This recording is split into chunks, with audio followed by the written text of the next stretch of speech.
السلام علیکم السلام ورحمۃ اللہ۔ ہاں صاحب، ایک سوال تھا میرا آپ سے۔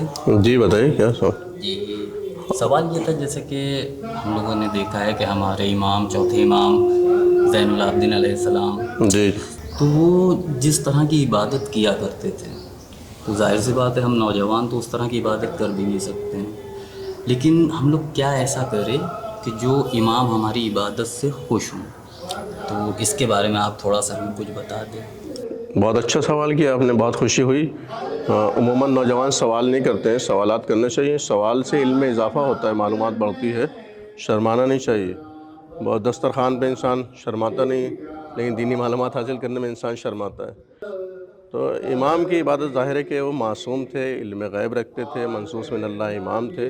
ان کی شان عبادت کے کیا کہنے، وہ خضوع و خشوع کے ساتھ عبادت ہوتی تھی۔ کاش ہم لوگوں کے درمیان بھی یہ جذبہ پیدا ہو جائے ان کی سیرت کو پیش نظر رکھتے ہوئے کہ خلوص کے ساتھ عبادت انجام دیں، خضوع و خشوع کے ساتھ عبادت انجام دیں۔ مثلا نماز ہی پڑھنا ہے تو اس میں خلوص پایا جانا چاہیے، جیسا کہ سورہ مومنون میں ارشاد ہو رہا ہے، بسم اللہ الرحمن الرحیم، قد افلح المؤمنون الذین هم فی صلاتہم خاشعون۔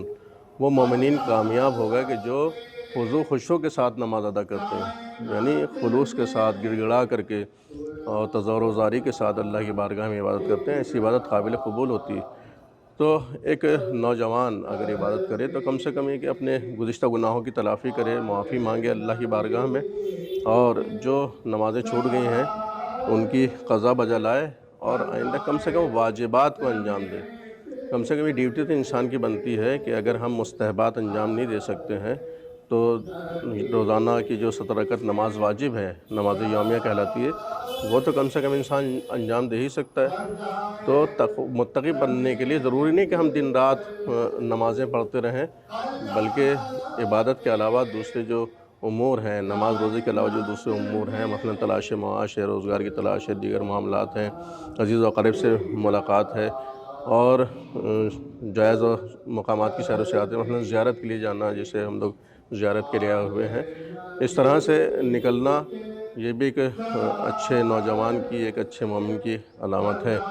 تو کم سے کم واجبات انسان انجام دے، تب بھی وہ متقی پرہیزگار بن سکتا ہے کہ حرام چیزوں سے پرہیز کرے، اور جو اللہ کی طرف سے چیزیں واجب قرار دی گئی ہیں وہ واجبات ادا کرے، تب بھی متقی پرہیزگار بن سکتے ہیں۔ ہاں، اس میں اگر چار چاند لگانے ہیں، جسے کہتے ہیں نا سونے پہ سہاگا، اگر مستحبات بھی ہم انجام دیں، تلاوت قرآن بھی کریں، اور ضرورت مندوں کا خیال بھی رکھیں، جیسے امام سجاد خالی عبادت نہیں کرتے تھے، بلکہ یوں کہا جائے کہ ہر وہ کام عبادت ہے جس میں اللہ کی رضا و خوشنودی شامل حال ہو۔ تو ہر وہ کام عبادت، تو امام ضرورت مندوں کا خیال بھی کرتے تھے، یعنی حقوق اللہ بھی انجام دیتے تھے اور حقوق العباد بھی انجام دیتے تھے۔ ان کی سیرت پہ ہم اگر مین باتوں پر، جو ان کی زندگی کے مین پوائنٹس ہیں، ان کے اوپر عمل کریں، تب بھی زندگی ہماری کامیاب ہو سکتی ہے۔ اس کے علاوہ امام کی حقوق العباد کی ادائیگی اور اس کی اللہ کے حقوق کی ادائیگی، یعنی مخلوق کے حقوق اور اللہ کے حقوق انجام دینے کی علامتیں امام کی زندگی سے ظاہر بھی ہوئی ہیں۔ شب کے سناٹوں میں آپ رزق پہنچاتے تھے لوگوں کے گھروں پر، پیٹھ پہ لاد کر کے۔ یہ زندگی میں لوگوں کو پتہ نہیں چلا کہ کون آتا تھا، پہنچا جاتا تھا، ہماری مدد کر جاتا تھا۔ رات کے اندھیرے میں لوگوں کی مدد و نصرت کرتے تھے، اناج پہنچاتے تھے، روٹیاں پہنچاتے تھے۔ یہ کب پتہ چلا؟ جب امام کی شہادت ہو گئی، تب پتہ چلا کہ پشت کے اوپر نشان پائے گئے آپ کی، کہ پتہ چلا کہ یہ کون سے نشان تھے؟ جو ضرورت مندوں کے پیٹھ پہ لاد کر کے اناج لے جاتے تھے، یا غلہ لے جاتے تھے، یا کھانا لے جاتے تھے، اس کے نشانات۔ اور آپ کے یہ گھٹنوں سے، گٹوں سے، اس کے اوپر جو نشان تھے وہ اس طرح سخت ہو جاتی تھی، کھال کے کاٹی جاتی تھی، یہ حقوق العباد کی علامت تھی۔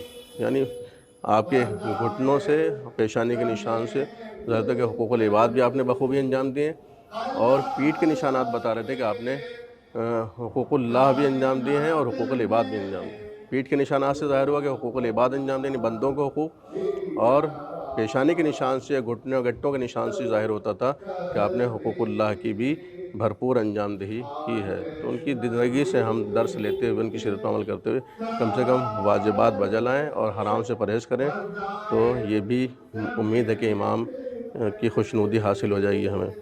امید ہے کہ بات ہماری واضح ہو گئی ہوگی، آپ کو سمجھ آ گئی انشاءاللہ۔ شکریہ۔ خدا حافظ۔